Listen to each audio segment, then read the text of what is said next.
대화, 공감과 소통이고, 첫 번째 대화의 개념과 특징이라고 얘기를 하면서 간단하게 한번 보면, 대화란 두 사람 이상이 모여서 말로써 서로의 생각과 느낌을 표현하는 것이라고 되어 있어. 그러면 하나의 인물, 이들이 뭐 하는 거? 대화를 나누는데 서로의 생각과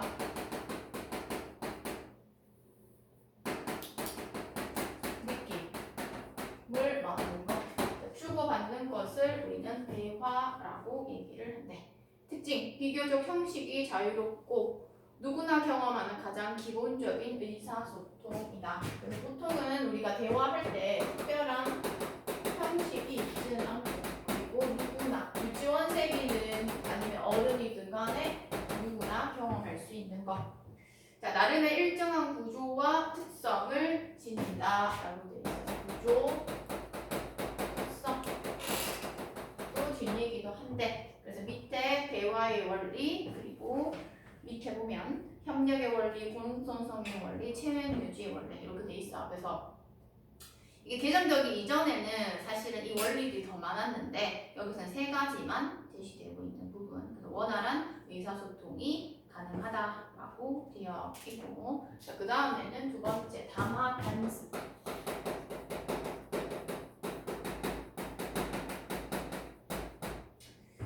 개념, 오랜 시간에 걸쳐 형성되는 담화 공동체의 규칙이나 질서 이렇게 되어 있어. 담화는 이야기를 나누는 부분이고,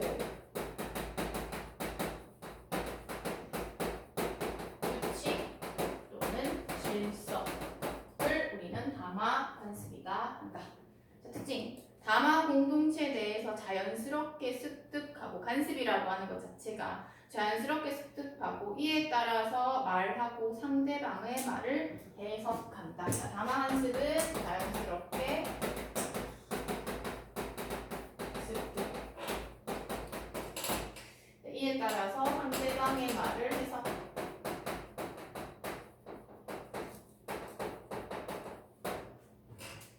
자, 그러면서 두 번째, 효율적인 표현 도구이지만 지나치게 의존하며 식상한 느낌을 주거나 진정성을 의심받을 수 있다. 두 번째에 있는 특징은 장점과 단점에 대해서 제시하고 있네. 그치? 첫 번째 제시되는 효율적인 표현, 장점이야.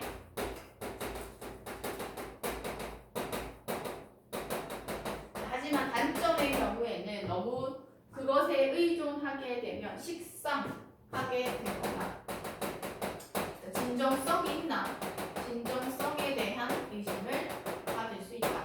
이렇게 되어 있어. 그 두 번째 특징에는 장단점이 제시되고, 세 번째, 시대 상황에 따라 다르게 나타나고 받아들여지므로 비판적으로 성찰하고 개선해야 한다.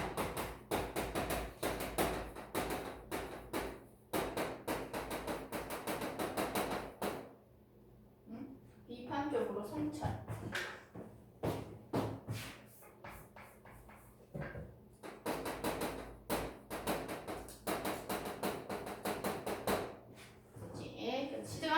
시대가 흐름에 따라서 그것도 관습이라는 것도 조금씩 변해가고 있기 때문에 거기에 따라서 해야 된다.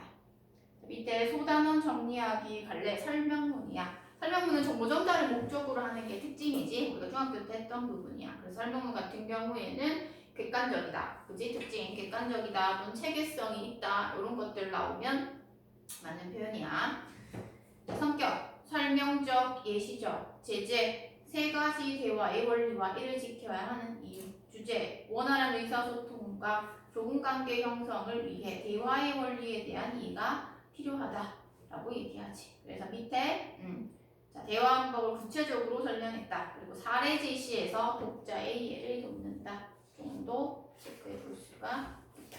자, 그리고 14에서 15페이지에 내용 정리된 거는 내가 본문 보면서 다 설명할 거기 때문에 요거는 이제 집에서 암기할 때나 아니면 시험 공부할 때 정리하는 거에서 너희가 암기하면 되는 부분이고, 그 다음에 14페이지에 2번 두 번째 나오는 글에 대한 것도 똑같이 설명문이야. 성격이 분석적이래. 자, 주제는 우리말의 담화 관습의 특징과 오늘날의 담화 관습에 대한 이해. 여기서는 그 특징을 뭐한다? 나열한다 라고 되어 있고, 그리고 오늘날 변하게 된 배경을 구체적으로 제시한다. 이런 것들이기 때문에 크게 어렵지는 않을 거야. 자, 그럼 16페이지. 16페이지에 있는 대화의 원리부터 한번 봅니다. 이 단원에서는 밑에도 예시가 제시됐듯이 예시를 제시하고 어떤 원리에 어긋나는지 또는 어긋난 예시를 제시하고 어떻게 다르게 고쳐야 하는지 그런 것들에 대해서 묻겠고, 그 문제 수는 그렇게 많은 비중을 차지하지는 않겠지. 한두 문제 정도 나올 것으로 예상. 자, 보면 우리는 자신의 생각을 말하고 상대방의 말을 듣는 과정을 통해서 서로의 지식, 의견, 감정 등을 공유한다. 그래서 우리가 대화라고 하는 게 서로의 생각을 주고받는 거라고 했지. 대화는 이러한 소통의 가장 기본적인 방식이고, 대화를 통해 자신이 전달하고자 하는 말을 정확히 표현하고 상대방의 말을 잘 이해하며 서로 좋은 관계를 형성하고 지속해 나가기 위해서는 다음과 같은 대화의 원리를 이해하고 고려해야 한다 라고 얘기하면서 이 첫 번째에서 나타나지. 첫 번째 대화의 원리에서는 협력의 원리라고 되어 있어요.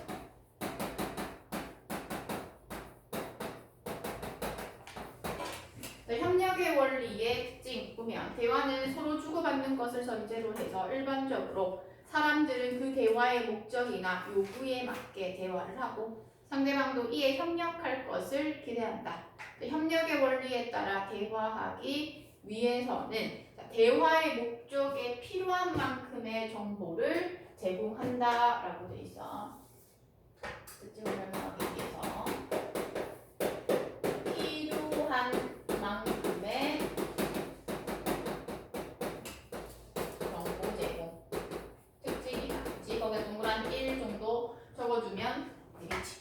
그 다음에 타당한 근거를 들어 진실을 말해야 한다.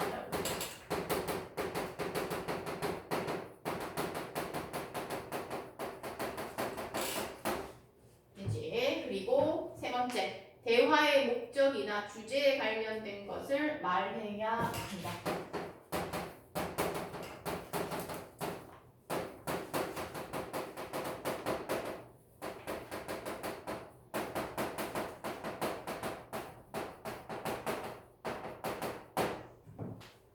되지? 그래서 아무거나 아무데나와 같은 모호한 표현이나 중의적인 표현을 피하고 간결하고 조리 있게 말하는 것이 좋다. 모호한 표현 안 되고 협력의 원리는 간결하고 어디서 조리 있게.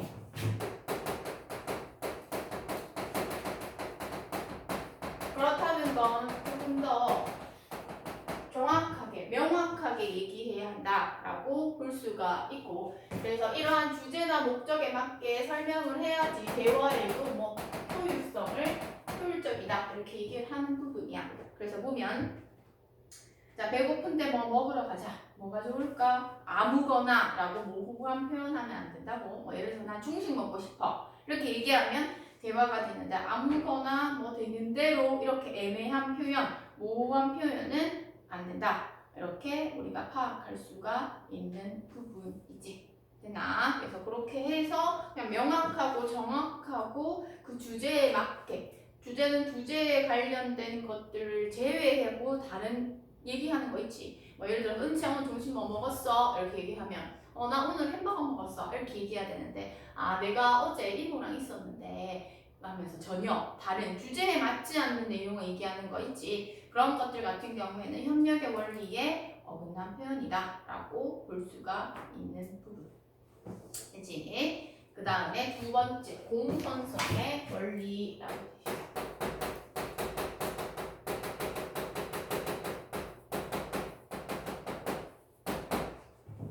있습니다. 공손성의 원리, 협력의 원리가 정확하고 효율적인 의사소통과 관련한 것이라면, 공손성의 원리는 대화 참여자들이 우호적인 관계를 맺고 유지해 나가는 것과 관련이 있다. 자, 공손성의 원리의 특징은 우호적인 관계.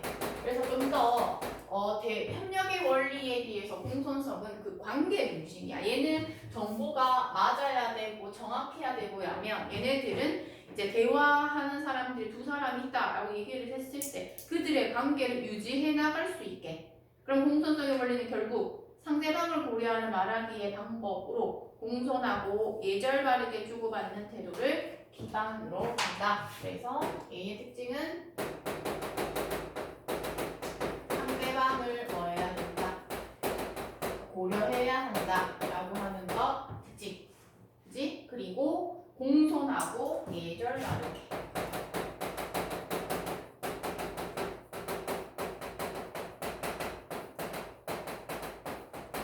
그지? 그래야지 우호적인 관계이지. 예절에 어긋나면은 서로에 대해서 우리가 우호적인 그런 긍정적인 그런 생각이 안 들겠지.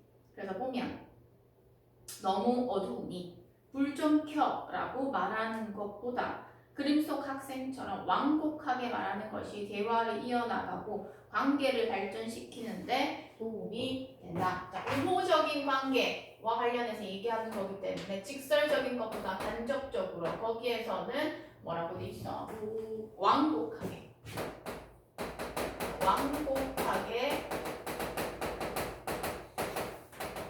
표현하는 것이 상대방과의 그 관계에 있어가지고 좀 더 발전적인 그런 내용이 있을 수가 있다.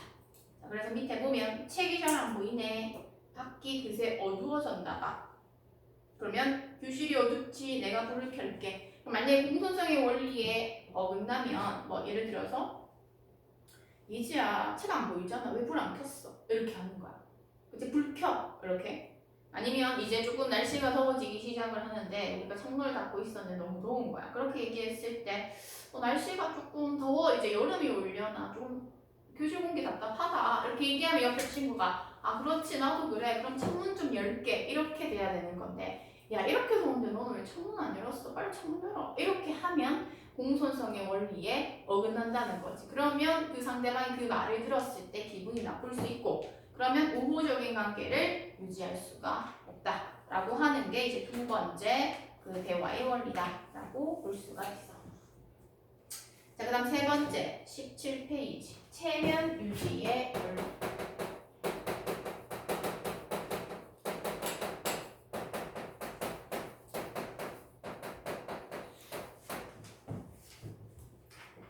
체면 유지의 원리. 체면은 모든 사회 구성원들이 스스로 주장하고 보호하고 싶어하는 공개적인 자아의 모습을 뜻하며 상대방에 의해 인정받는 것과 동시에 간섭받지 않고자 하는 욕구와 관련이 된다라고 했어요. 특징 같은 경우에는 상대방에게 인정받, 그러니까 공개적인 자아 모습부터 공개적인 자아의 모습을 뜻하고 상대방에게 의정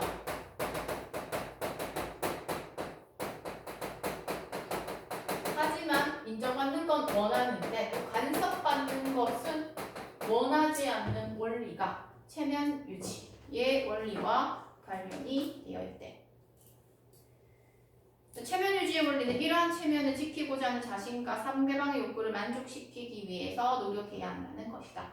자, 상대방의 체면과 상대방의 관계를 고려하는 대화 방법이라는 점에서 공손성의 원리와 유사한 측면이 있다. 그럼 얘도 계속해서 공손성의 원리 관계에 대해서 얘기했는데 체면 유지도 마찬가지 상대방과의 관계에 대해서 계속해서 얘기하고 있기 때문에 그러한 공통점이 있대.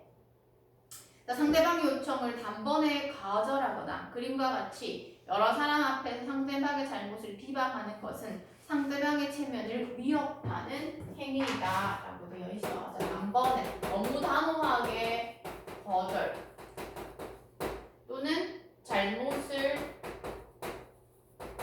비방 이런 것들은 체면 유지 원리에 어긋난다 그렇게 얘기를 하는 부분이야. 그러면은 여기 밑에 보면 예시부터 먼저 보면 자, 칠판 당번이 칠판을 이렇게 지저분하게 닦아놓으면 어떡하니? 잘못을 비방하는 부분이잖아. 그지? 아니면 내가 어떠한 부탁을 했는데 나 싫은데 단번에 거절하는 거. 그지? 그러한 것들은 체면 유지의 원리에 어긋난다. 자, 체면 손상으로 인한 갈등을 방지하기 위해서는 직접적 표현보다 간접적 표현을 사용하고 예의를 갖추고 상대방을 존중하는 표현을 사용함으로써 유대감을 드러내는 것이 좋다라고 되어 있죠. 그럼 얘는 여기서 완곡하게라고 되어 있는데 여기서도 비슷해. 근데 간접적인 표현을 써야 한다라고 얘기를 하고 예의를 갖추는 것도 비슷하지. 예의를 갖추어야 한다라고 하는 거. 그렇게 되면 유대감 형성될 수 있다. 자, 그러면 3편 대화를 할 때 자신이 듣기 말하기의 행위를 점검하고 조정하는 태도가 필요하고 대화의 목적과 상황에 맞는지 듣는 사람의 처지나 수준에 적절한지 또 상대방을 존중하고 배려하며 소통하는 등을 점검하고 조정하며 듣고 말하는 것이 중요하다. 이렇게 마무리가 됩니다. 그치? 그래서 첫 번째는 대화의 원리에 대해서 얘기를 했고 두 번째 18페이지 18페이지 담화 간습이라고 되어 있습니다.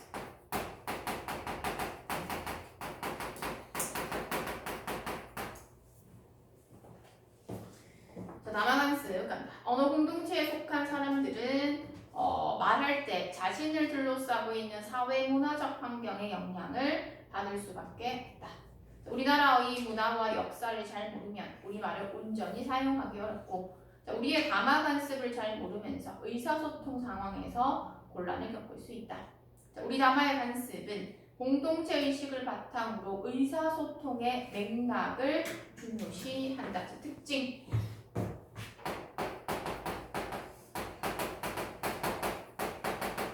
공동체 의식을 바탕으로 의사소통의 맥락을 중요시한다.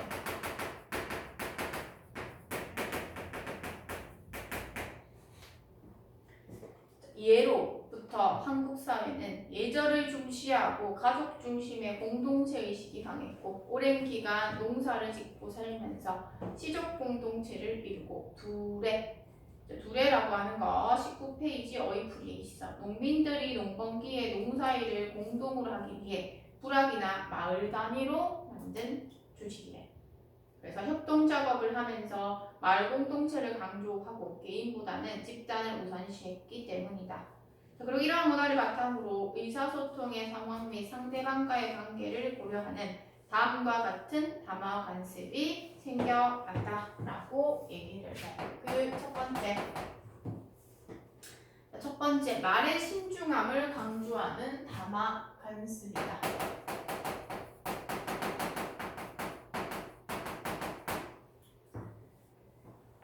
우리 언어 전통에서는 말을 항상 조심해야 할 대상으로 여겼다.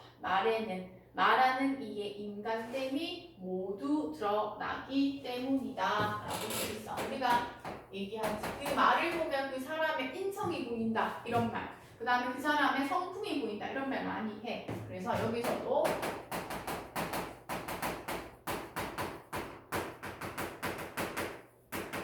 인간됨, 그럼 우리는 이런 인간성, 그래서 사용하는 어휘나 말투나 문장이나 아니면 나에 대한 태도나 모든 면에서 그 사람의 우리가 인간성이나 성품이 드러난다 이렇게 얘기하지. 그래서 꼭 필요한 말만 신중하게 가려서 해야 한다고 생각했다.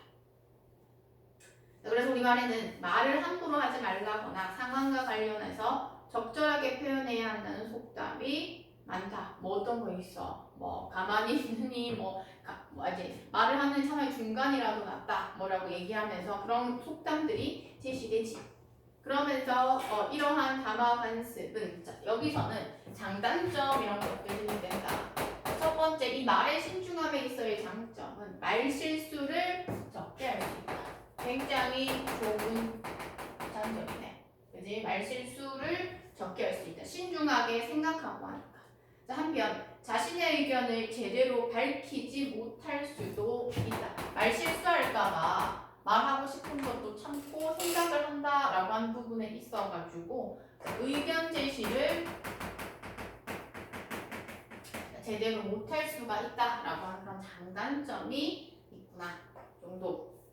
그치? 그럼 두 번째. 돌려 말하는 담화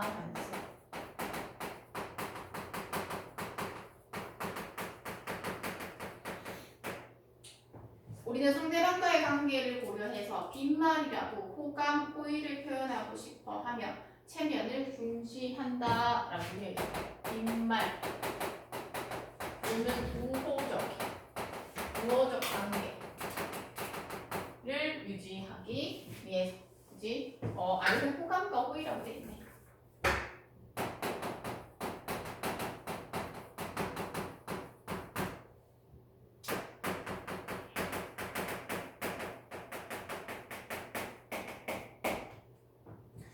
그래서 상대방의 감정을 상하게 할 수 있는 직설적인 표현 대신 간접적이고 부드러운 표현을 사용한다. 간접적.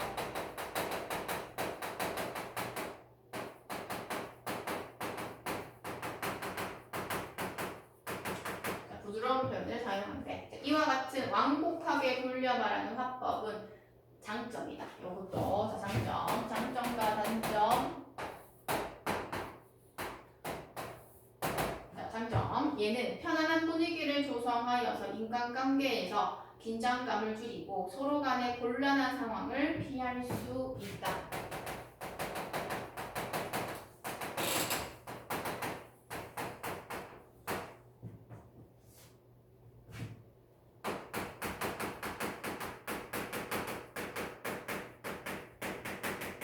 곤란한 상황도 줄일 수 있대. 자, 그러나 명확하지 않은 표현으로 인해서 오해가 생길 수 있고 불필요한 거칠해. 오해가 생길 수 있다. 사실은 이게 조금 제일 안 좋은 단점이야. 그지? 그래서 불필요한 거칠해.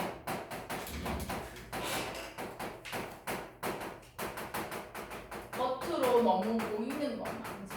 왜냐하면 서로 돌려 말하고 이런 것들 때문에. 특히 이제 오해가 생기면 오히려 더 안 좋은 결과를 얻을 수 있다라고 하는 게 돌려 말하는 담화가치. 자, 마지막 19페이지. 세 번째, 예의와 격식.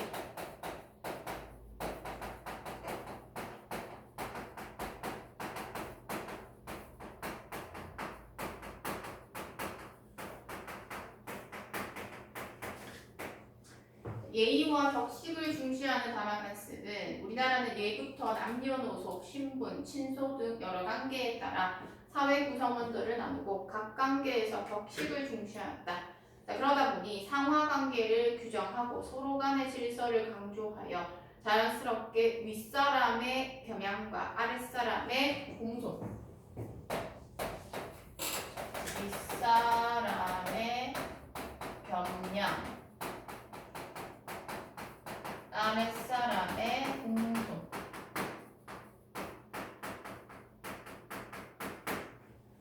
그러면 겸양이라고 얘기하는 건 너희가 아는 그 겸손한 태도로 또는 겸손한 태도로 그리고 양보하는 거 있지. 다른 사람한테 양보하는 것을 우리는 겸양이라고 얘기를 한다. 그러면 윗사람은 또 아랫사람이나 다른 사람들에게, 아랫사람은 윗사람에게 공손한 표현으로 일단은 장점.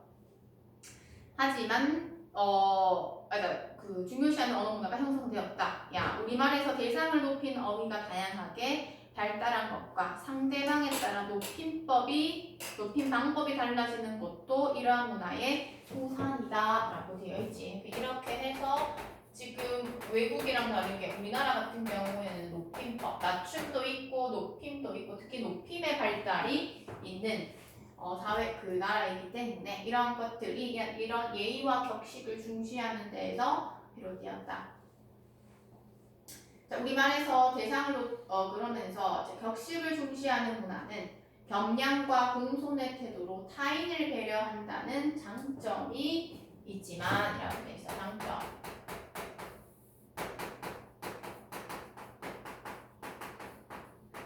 장점은 타인을 배려한대. 하지만 윗사람의 눈치를 보고 아랫사람을 무시하는 상황을 만들기도 한다라고 되어 있어. 단점. 윗사람 눈치 보고 또 아랫사람 무시.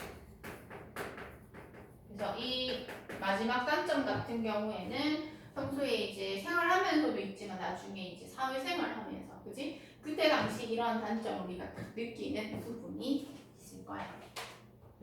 자, 그러면서 우리 사회는 농경 사회에서 산업 사회를 거쳐 정부화 사회로 접어들었고, 혈연을 중심으로 한 대가족에서 핵가족으로 변해왔으며, 최근에는 1인 가구가 급격히 늘어나고 있다. 이에 따라 국어 사용도 달라지고 있고, 또한 인터넷, 스마트폰, 다양한 매체의 발달로 언어 사용 양상이 세대 간에도 상당한 차이를 보이고 있다. 줄임말, 직관적 표현, 또 여러 언어가 혼용된 말, 이모티콘을 통한 감정 표현 등은 빠르게 변화하는 오늘날의 시대 상황을 반영하는 새로운 담화 관습이라 할 수 있다. 따라서 언어 공동체 구성원들은 이러한 오늘날의 시대 상황을 고려해서 담화 관습을 하는데 성찰하고 개선하기 위한 방법을 마련하는 데 힘써야 한다. 자, 이 부분은 아까 앞에서 이론할 때 대화의 원리와 관련해서 담화 여기 마지막으로 비판적으로 성찰하고 개선해야 된다라고 얘기했지. 왜냐면 그만큼 시대가 바뀌면서 바뀌는 거 상황에 따라서 또 달라져야 하고, 또 개선할 건 개선하고, 그리고 성찰할 건 성찰해야 한다라고 하면서 마무리가 됩니다. 되지? 그래서 일단 1-2강에는